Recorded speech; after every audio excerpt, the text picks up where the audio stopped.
Et salut tout le monde, on se retrouve pour une nouvelle critique qui a mis un petit peu de temps à en fait sortir parce que j'ai eu absolument aucune occasion de la tourner avant maintenant. Ce sera donc sur la forme de l'eau, Shape of Water, comme diraient nos amis anglo-saxons. Donc voilà, on va commencer tout d'abord par ça parce que je me dis au final, j'étayerai un peu plus le propos à la fin, mais je vais le dire maintenant, c'est un bon film. Ok, oui, c'est un bon film. Alors, si vous pouvez, allez le voir. Je crois qu'il est de toute façon encore en salle pendant au moins 2 semaines, 3 semaines, on verra bien. Donc, une nouvelle pierre plutôt jolie à inscrire au palmarès de Guillermo del Toro qui est mais toujours égal à lui-même. C'est-à-dire que c'est un réal à ambiance. Peut-être pas forcément à histoire, mais à ambiance, ça c'est certain. Il y a vraiment toujours ce côté... ce côté très lumière, ce côté très couleur, il y a toujours de toute façon une couleur prépondérante dans chaque film. Si je me souviens bien, c'est le bleu dans Labyrinthe de Pan, là c'est le vert flotte, mais ouais, verdasse, voilà. Et il y a toujours cette évocation et ce côté très représentatif, archétypal même au final. Ces films, en fait, tous ces films peuvent être retournés de façon psychanalytique. Tu trouveras toujours quelque chose à dire, et c'est avant tout de ça que je vais parler aujourd'hui. Alors ça peut tout aussi bien être très long comme très très court, mais voilà, donc là je pense que ce qui vous a interpellé dans le nom de la vidéo, évidemment, c'est ça parle de kékette, parce que ça parle de kékette.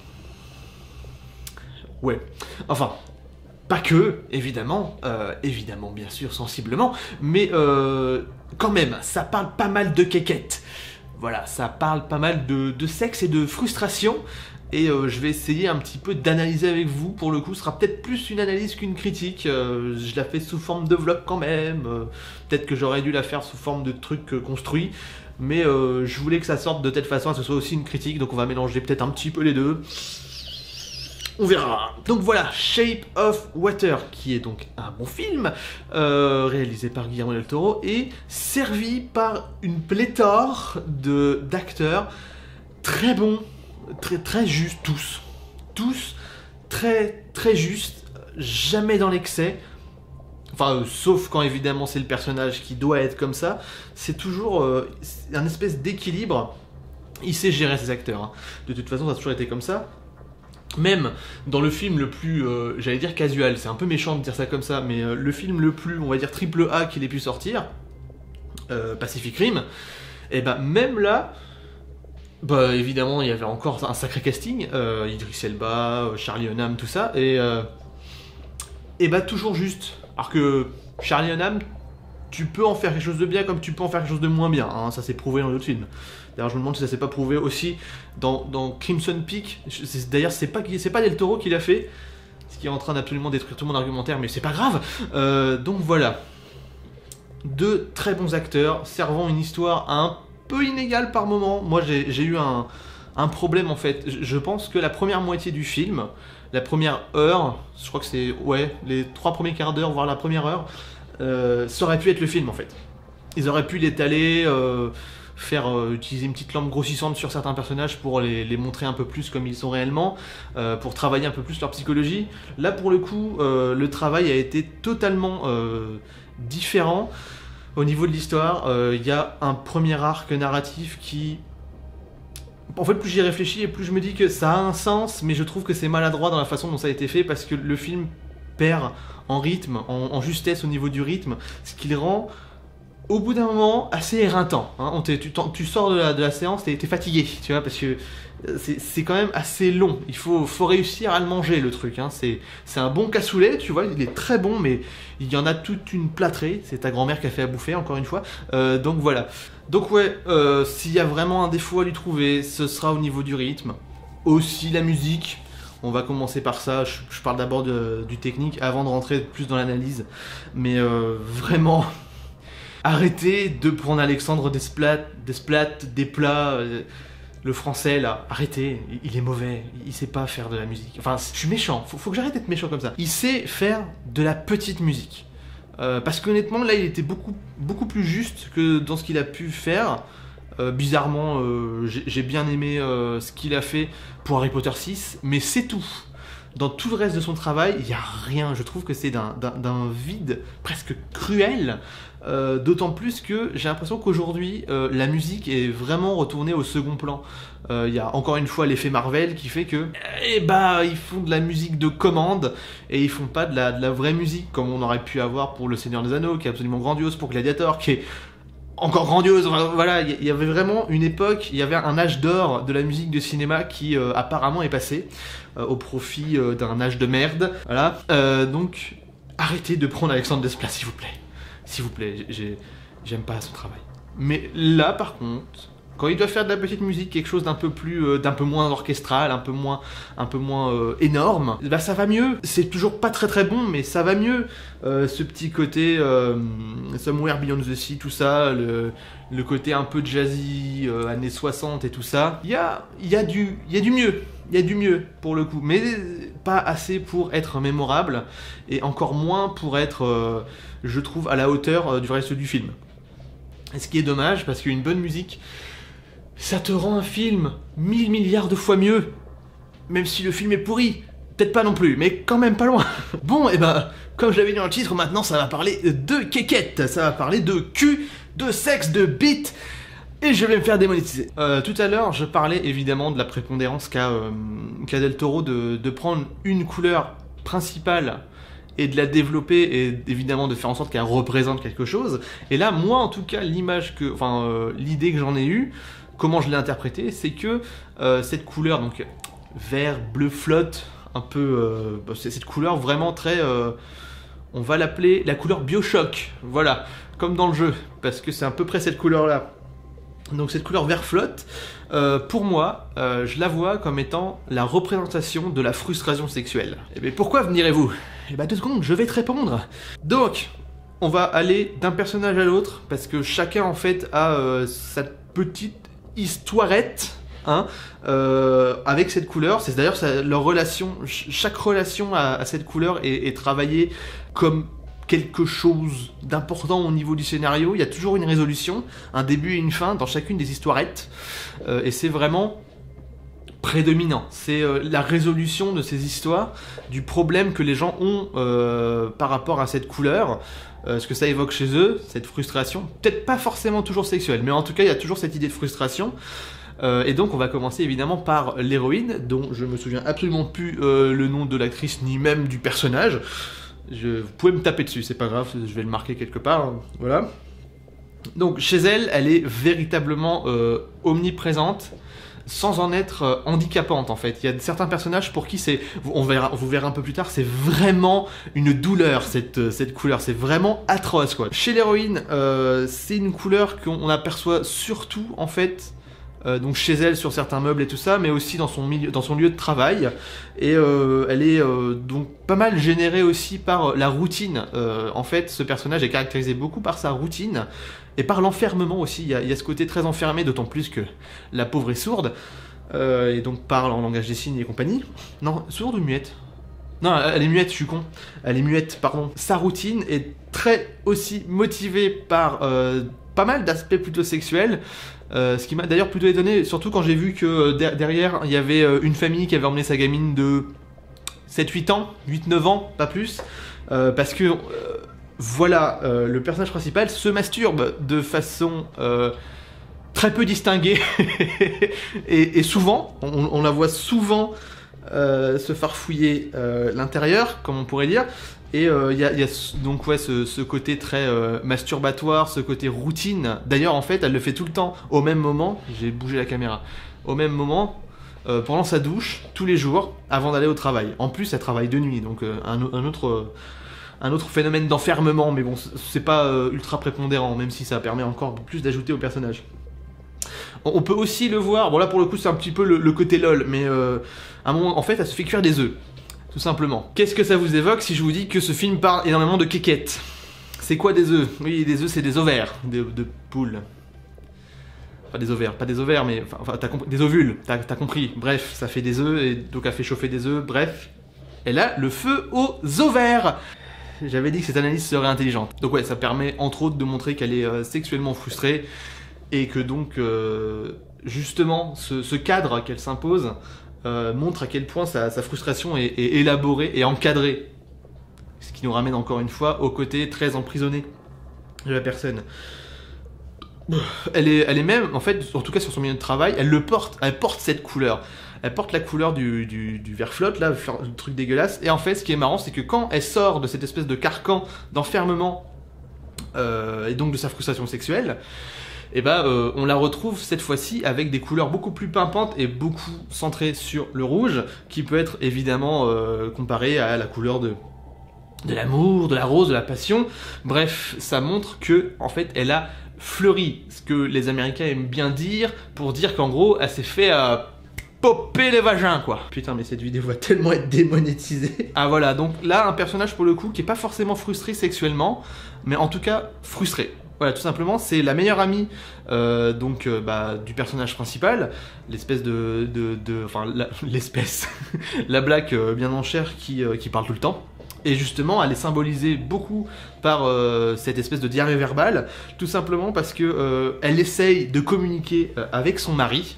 Elle essaye beaucoup en fait de lui parler, et donc l'inonde sous des paroles. Elle fait beaucoup de choses pour lui faire plaisir et tout ça, mais le mec en a. D'ailleurs, on le voit une seule fois de toute façon, c'est quasiment à la fin du film. C'est pas important, c'est pas un spoiler, mais tout au long en fait du film, il l'écoute pas. En fait, il l'écoute pas vraiment de manière très distraite, tu vois. Il l'écoute sans l'écouter. Donc c'est une relation où elle, clairement, là pour le coup, on pourrait parler quand même de frustration sexuelle. C'est elle désire véritablement qu'il la voit comme sa femme, qu'il la voit comme une femme, et elle aimerait bien prendre sa place dans son couple.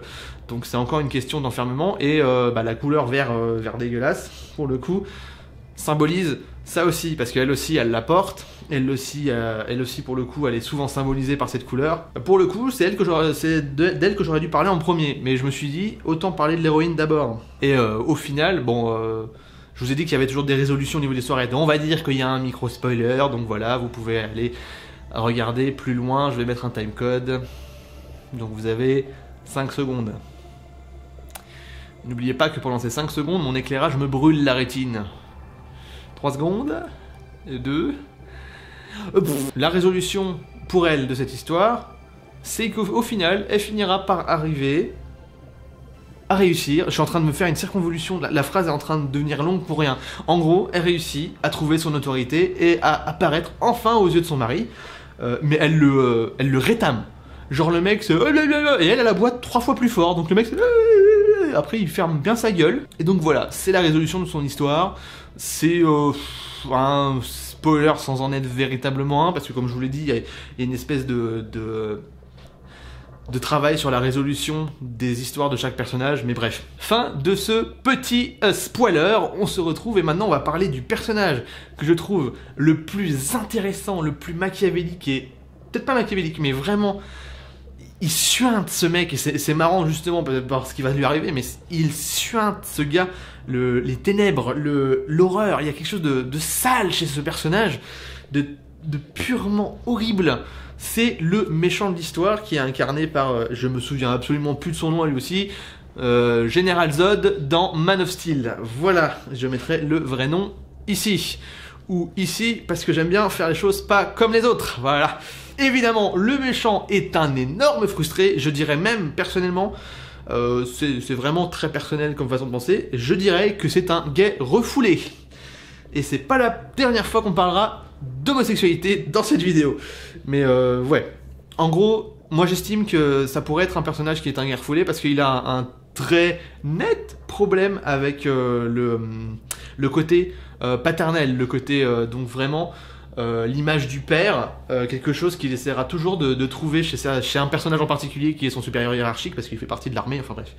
Voilà, je vous ai même pas parlé de l'histoire, vous allez être paumés, mais c'est pas grave, je ferai des découpages, vous en faites pas, vous y retrouverez. C'est l'histoire d'une meuf MDR, elle ken un homme poisson qui mange des œufs, et le méchant il veut tuer l'homme poisson, TMTC, à skip, c'est un gros FDP. Donc ce qui est assez rigolo en plus c'est que ce côté très paternel, c'est celui qui va le libérer de sa frustration, parce qu'au final il va finir encore, allez, un petit spoiler. Et voilà, oui donc en fait, Tout simplement, il va finir par se faire chier, il va finir par se faire envoyer chier, pardon, par le personnage en fait qu'il juge comme étant son père hypothétique, qui va un petit peu lui dire « J'en ai rien à foutre de ta gueule, toi t'es juste un cafard sous ma chaussure parce que moi je suis... au-dessus de moi c'est le soleil, donc nique ta bonne race, t'as pas fait le travail que je voulais, donc je vais te détruire, tout simplement. Donc voilà, et à ce moment-là, on pourrait considérer que c'est la résolution de l'histoire de ce personnage, à moins que ce soit sa mort. Voilà, le gros mot a été sorti, car évidemment, dans un film comme cela, le méchant meurt. Voilà, voilà. Ah, j'avais dit que c'était un spoiler hein. Fin du spoilé. C'est un personnage aussi qui est très dans l'onanisme. Qu'est-ce que c'est l'onanisme? C'est se masturber tout seul. Voilà, c'est la sexualité seule. Voilà, j'avais dit qu'on parlerait beaucoup de kékette. C'est un personnage en fait qui a une scène atroce et mémorable. C'est pas super important, donc c'est pas vraiment un spoiler, c'est pas super important pour la suite, mais c'est vraiment la psychologie du personnage. À un moment donné, il se retrouve à faire l'amour à sa femme, voilà, moment très graphique, s'il en est, où tu vois du nichon, voilà, et donc en fait, c'est un personnage qui est obnubilé par le silence, quand en fait, il a une relation en rapport à la sexualité, il a le silence en fait, la solitude, et en faisant l'amour à sa femme, en fait, elle, comme évidemment, bon bah voilà, la sexualité, tu ressens du plaisir et tout ça, madame gémit, et bien il lui plaque sa main contre le visage pour en fait faire en sorte d'étouffer ses gémissements parce qu'il veut le silence. Il la regarde pas dans les yeux, il fait sa petite affaire, c'est tout. Et c'est un moment qui m'a pas perturbé, mais qui était d'une telle puissance. Il y avait quelque chose de... Je parle pas de l'acte en lui-même qui était puissant, c'est vraiment déjà montrer ça dans un film. Chapeau, bravo. J'ai dit que l'histoire était pas super. En tout cas, pour certaines scènes très puissantes, elle l'est. Scène qui est pour le coup bien écrite, bien transposée et qui a vraiment une importance, mais capitale, qui est en une scène en fait, on te permet de découvrir les tréfonds du personnage. Et là, c'était vraiment le cas. On a vraiment vu les tréfonds sales et noirs du personnage, qui est très très humain au final, hein. C'est un gros con qui pense qu'à sa gueule et qui traite les autres qui sont différents comme de la merde, l'autre parce qu'elle est muette, l'autre parce qu'elle est black. C'est un gros connard, les années 60, la ségrégation, bref. D'ailleurs, il y a un aspect très relationnel avec la ségrégation au niveau du film, j'en parlerai peut-être plus tard, c'est dans un autre arc narratif par rapport à un autre personnage. Quoi d'autre à dire sur ce personnage-là? En fait, c'est vraiment le personnage le plus travaillé, hein. Cherchez pas chez le personnage principal, chez la créature ou chez d'autres, c'est vraiment lui l'essence même du film, et c'est peut-être même au final lui le véritable héros du film. Alors pour le coup, qu'est-ce qu'on peut dire d'autre sur lui? C'est un personnage qui lui aussi a une prison. Son enfermement est caractérisé par sa frustration, mais c'est une prison qu'il a créée lui-même, et en plus qu'il renforce petit à petit, déjà par son aspect très vilain par rapport aux gens différents. Il a une façon de voir la vie, il se prend pas la tête, c'est comme ça, c'est carré, et puis c'est tout, et il n'y a pas de seconde pensée, pas d'arrière-pensée, c'est comme ça, puis c'est tout. Encore un enfermement qui lui rend la vie, entre guillemets, plus facile, et qui lui donne une impression d'être plus ou moins bien, plus ou moins tranquille, plus ou moins quelqu'un dont il faut envier la position, dont il faut envier la vie, et en fait, il incarne carrément ça à un moment donné. Donc ça incarne aussi l'Amérique des années 60, le capitalisme, tout ça.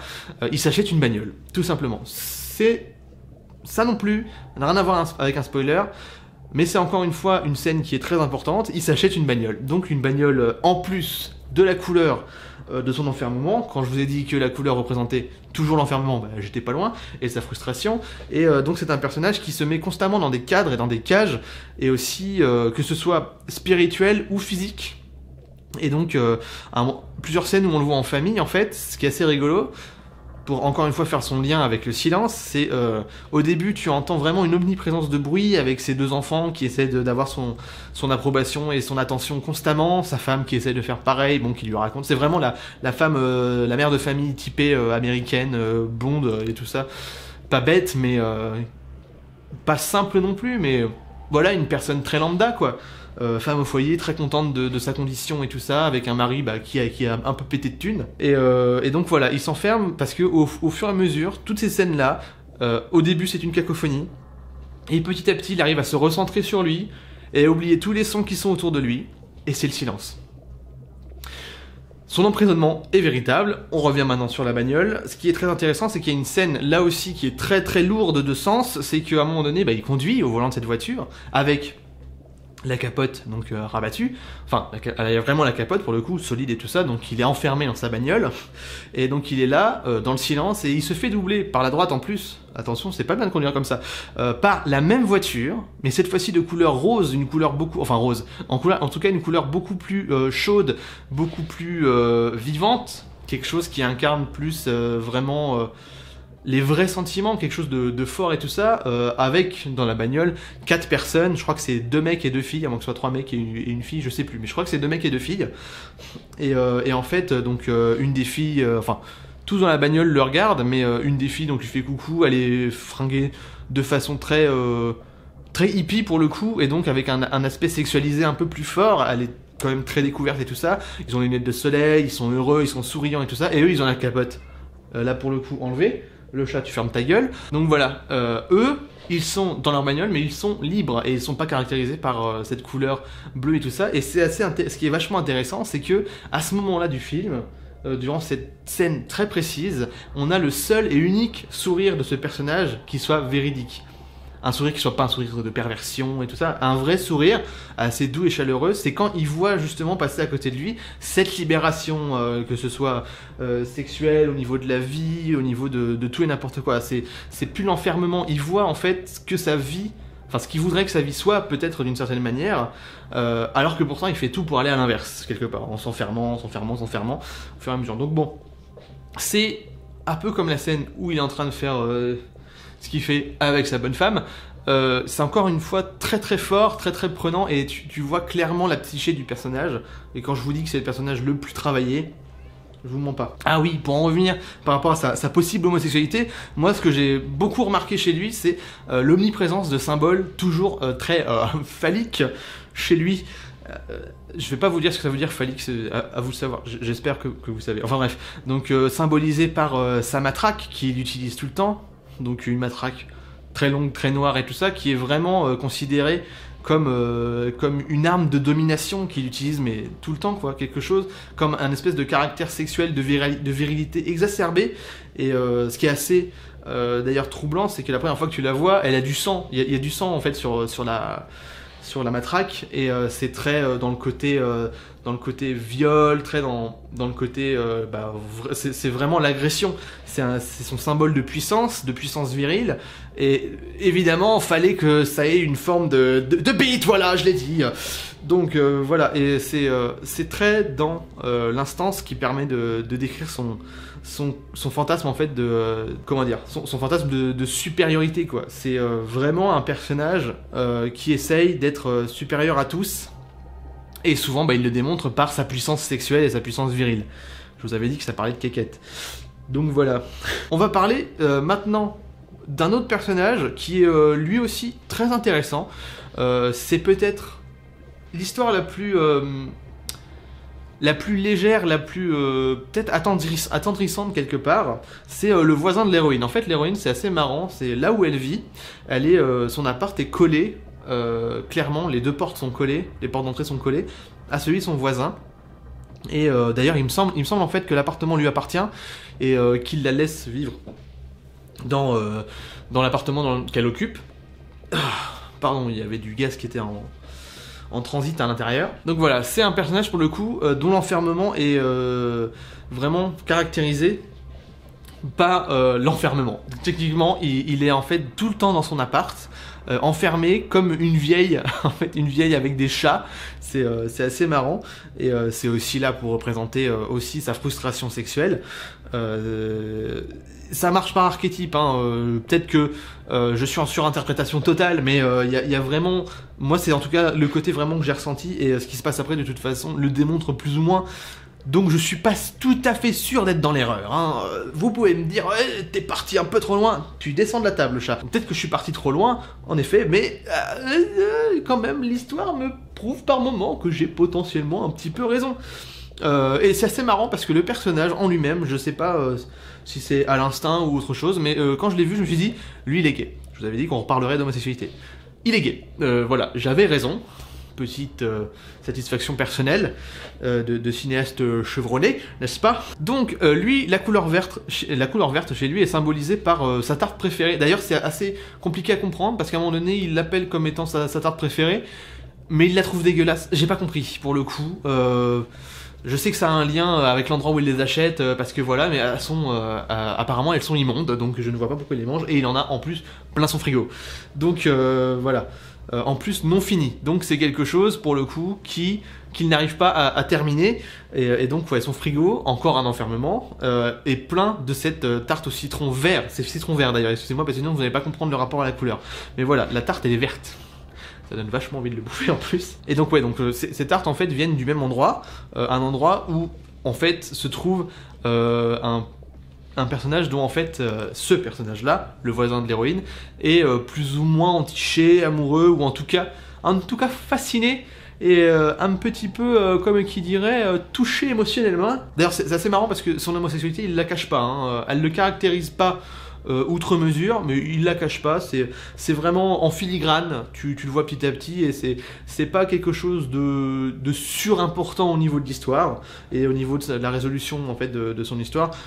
Par exemple, le serveur dont il est plus ou moins amoureux aurait tout aussi bien pu être une femme, ça aurait été pareil. D'ailleurs, donc le personnage dont il est plus ou moins amoureux est lui, au sein de son espèce de restaurant où il vend des tartes, le seul qui soit d'une couleur différente au reste. Tout le reste est encore caractérisé par cette couleur de vert flotte dégueulasse, et lui il est tout blanc. C'est un petit peu le symbole de la pureté, quelque chose comme ça. Peut-être justement quelque chose à laquelle voulait se rattacher le personnage, qui est assez vieux. Je crois qu'il a quoi, 60 combien? Je sais plus, mais entre 60 et 70 ans, dans son personnage a entre 60 et 70 ans dans le film, et il est peut-être à la recherche de justement cette espèce d'innocence, de pureté charnelle, donc qu'il avait pu avoir au niveau de sa sexualité quand il était plus jeune. Peut-être que c'est quelqu'un qui refuse au final, enfin qui a du mal à accepter son vieillissement et le fait de supporter sa solitude. Et donc c'est justement ce qui me fait dire ça, c'est qu'il va tenter de se rapprocher de cette pureté, de ce personnage totalement blanc, et il sera rejeté. Bon là pour le coup, je suis pas sûr que la façon dont il soit rejeté soit ultra probante et un réel lien avec le symbolisme du personnage, mais en gros il se fait jeter parce que oulala monsieur, pas de ces choses là ici, c'est une boutique familiale, et gna gna. Et en plus il dit ça tout en envoyant chier une famille black qui veut s'acheter quelque chose ici parce qu'ils sont black. Bref, je vous avais dit, il y allait aussi avoir un petit peu de tartine ségrégationnelle en plus dans la vidéo. Après, j'ai un petit peu de mal avec sa résolution, parce que pour le coup, c'est la seule que j'ai du mal à voir ou alors à interpréter. Peut-être que c'est justement ce passage où il est rejeté. C'est un spoiler, je vous en ai pas parlé, désolé, vous pourrez me taper dessus dans les commentaires. Mais en gros, ouais, c'est de loin le personnage le plus attendrissant, je trouve, mais j'ai pas vu sa résolution, donc peut-être ouais, c'est vraiment quand le mec le rejette et qu'il se rend compte que bah, être vieux c'est pas si grave. Peut-être, je sais pas. Ensuite on va parler de quelque chose qui a beaucoup moins rapport à la couleur en fait omniprésente dans le film. C'est plus un personnage, ça fait partie des clins d'œil cinématographiques en fait du film. Donc oui, là je vais parler du scientifique en fait qui est... Spoiler. Quoique c'est même pas un spoiler en fait, parce que il est dit quasiment dès le début, qui est en fait un espion soviétique, voilà, les guerres froides, tout ça, et il est assez personnage pour le... Il est assez particulier pour le coup, parce que il évoque continuellement une espèce de dualité, et je sais pas ce que c'est censé caractériser, mais il est là à devoir jongler entre... son envie d'être scientifique, la passion qu'il éprouve justement avec la créature et tout ça, tout ce côté scientifique très humain, très humaniste et tout, et sa loyauté envers sa patrie, tout le côté intrigue politique, avec ce congrégat de personnages qui fait très mafieux et tout, et c'est clairement le personnage de film d'espionnage en fait, très à la James Bond, où quand il apparaît, c'est souvent par un éclairage particulier où tout son corps est dans l'ombre sauf une partie de son visage qui révèle que ses yeux avec ses lunettes et tout ça. Il y a vraiment un travail particulier qui est fait sur sa représentation à lui. Ça n'a rien à voir pour le coup avec l'enfermement, même si quelque part il y est lié de par son histoire, mais il y a vraiment une intention portée en fait sur sa dualité et sur ce qui va finir par choisir, le choix qu'il va finir par faire. Bon, on va peut-être parler aussi du centre, de l'épicentre du film quand même, qui se trouve être la créature aquatique, qui elle aussi a un grand rapport avec l'aspect cinématographique d'anciens films, beaucoup les films de monstres et tout ça, à petit budget et tout, parce que c'est assez rigolo de voir que elle est, je pense, très peu souvent faite en CGI, à part quelques aspects, genre les yeux, les branchies et tout ça, sur son corps. Et sinon, c'est de l'effet pratique, c'est un costume à la base. Hein. Et c'est un costume et du maquillage, à mon avis, pour le visage. Mais c'est vraiment... il est très bien fait, il est convaincant. Il y a un petit côté, le faune dans le labyrinthe de Pan, j'ai trouvé avec le haut de la bouche et le pif et tout. Enfin, je retrouvais un peu ce personnage en lui, c'était assez rigolo. Et ce qui est assez intéressant avec lui, c'est que c'est lui qui va amorcer déjà les histoires de tous, et c'est lui en plus qui va créer quasiment les résolutions chez tous les personnages au niveau de leur historiette. C'est un peu, peut-être, qui caractérise son aspect en plus divin. C'est assez rigolo, le Deus Ex Machina qui va au final permettre de sortir les gens de la posture dans laquelle ils se sont retrouvés enfermés pendant assez longtemps. À voir, l'analyse pour le coup est pas assez poussée, dans le sens où je vais pas non plus faire un truc qui va durer 3 heures, parce que là ça va encore être une vidéo vachement longue, mais bon, c'est pas grave, il y avait quand même beaucoup de choses à dire dessus, et j'aimais bien justement ce côté de vous parler un petit peu de l'analyse, de ce que moi j'ai compris en tout cas du film, et de ce qu'il essaye de faire. Je commence à plus avoir de voix, le mec a pas l'habitude de parler, tu vois. Donc ouais, la créature est cool, elle est pas outrancière au point d'avoir mis des CGI partout, et c'est un bon clin d'œil. Il y a plein de films d'horreur avec des monstres, genre la momie et compagnie. Oh, pardon. Je parle pas de la momie 99-2000, hein. Je parle plutôt de la momie, le vieux truc en noir et blanc et tout ça, avec l'univers des monstres d'Universal. D'ailleurs, on en a eu un autre, la momie, il y a pas longtemps. Bref, pour passer à autre chose, on m'a beaucoup dit que le film était poétique, et bizarrement, je ne suis pas, en tout cas, pas tout à fait, pas totalement d'accord. Ouais, donc en fait, l'aspect poétique, je trouve qu'il est absent du film, parce qu'il est tout simplement remplacé par tout ce côté très psychanalytique, avec tous les archétypes. Il y a vraiment un côté... c'est poétique sans être poétique. C'est-à-dire qu'il y a vraiment cette espèce de froideur du travail psychologique qui a été fait sur les personnages. Et vraiment, l'aspect poétique est principalement porté sur la romance entre... spoiler entre le personnage principal et la créature. De toute façon, c'est plus ou moins dit par la bande-annonce. Donc ouais, c'est particulier. Donc ouais, cet aspect romance entre l'humain et la bête, qui caractérise, une fois encore, cette espèce de ségrégation entre les blancs et les noirs à cette époque,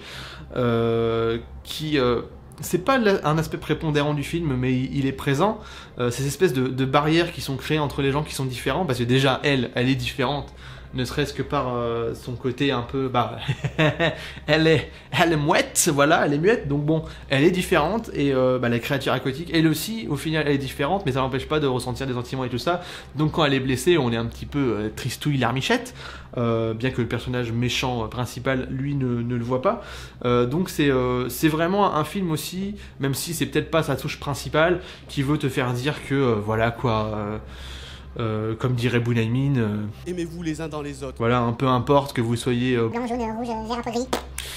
Voilà, la ségrégation c'est mal, c'est pas bien, c'est pas parce que les gens sont noirs qu'ils sont différents et qu'ils sont pas normaux et gna. Enfin bref, un discours tout à fait probant, même si peut-être un petit peu traduit de façon naïve dans cet aspect du film. Donc je voulais aussi, pour finir, parler de ce petit détail. Il y a il y a quelque chose qui passe à travers aussi comment dire, par le cinéma et par la télévision en fait au niveau du film, qui est souvent représenté et qui est toujours là pour rappeler le cadre et une certaine rêverie au final, parce qu'à chaque fois qu'on voit la télé et tout, c'est rigolo d'ailleurs, parce que le personnage du voisin du personnage principal, en fait, quand il voit les informations, qu'il entend les horreurs et tout ça, il veut changer de chaîne, et il passe toujours sur quelque chose, genre c'est un musical ou un truc comme ça, où ça chante, c'est rêveur, c'est tout le côté très, très charmant et charismatique, un petit peu à la Hollywood et compagnie. Et c'est marrant de voir que encore une fois c'est au milieu d'un cadre, c'est enfermé, évoquant pourtant une certaine rêverie, une certaine délivrance, alors que c'est tout un cadre aussi. D'ailleurs si après tu réfléchis un petit peu, Hollywood c'est aussi un cadre assez restrictif, ne serait-ce que déjà à l'époque, hein. Et ce qui est assez intéressant de voir aussi, c'est que à un moment donné la résolution du problème du personnage principal, son passage à l'âge adulte, le fait que enfin elle perd son pucelage, voilà, c'est dit. En fait, est caractérisé aussi par ce moment où, dans sa salle de bain, elle a mis énormément de flotte pour pouvoir être avec la créature et tout ça, pour qu'ils puissent enjailler leur amour tranquille dans la flotte. Et donc, à ce moment-là, en fait, ça déborde. Au final, il y a beaucoup trop de flotte et ça passe dans son carrelage et dans la salle en dessous, qui en fait est une salle de cinéma. Et ces gens qui sont là au cinéma pour s'enfermer, pour s'illusionner, pour encore une fois le mythe de la caverne de Platon, n'est-ce pas?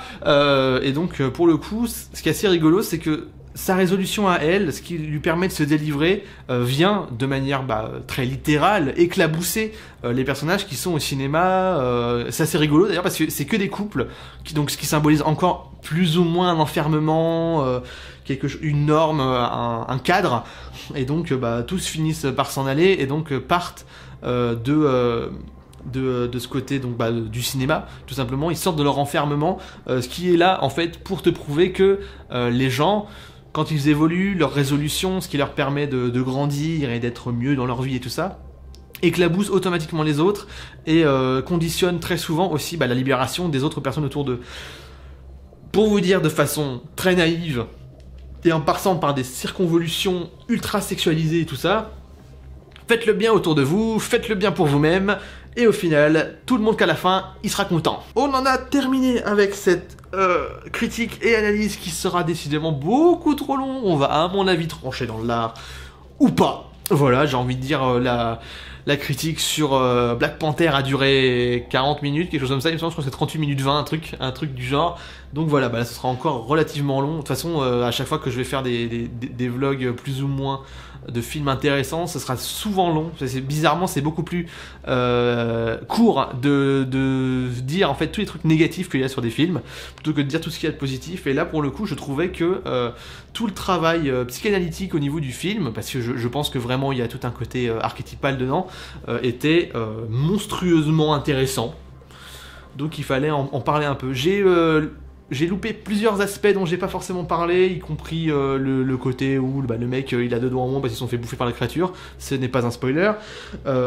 Tout ce que ça pouvait impliquer pour moi n'avait pas forcément de sens avec ce que j'essayais de vous analyser. On reviendra peut-être sur ce film pour quelque chose d'un peu plus succinct, travaillé et un peu moins vlog, ou pas, on verra. De toute façon, je me laisse carte blanche pour ça. Donc voilà, on en a terminé. Je vous laisse mettre en commentaire ce que vous avez compris du film, parce que évidemment, pour un film dans ce genre-là, il y a plusieurs façons de l'interpréter et de le comprendre. C'est comme énormément de films.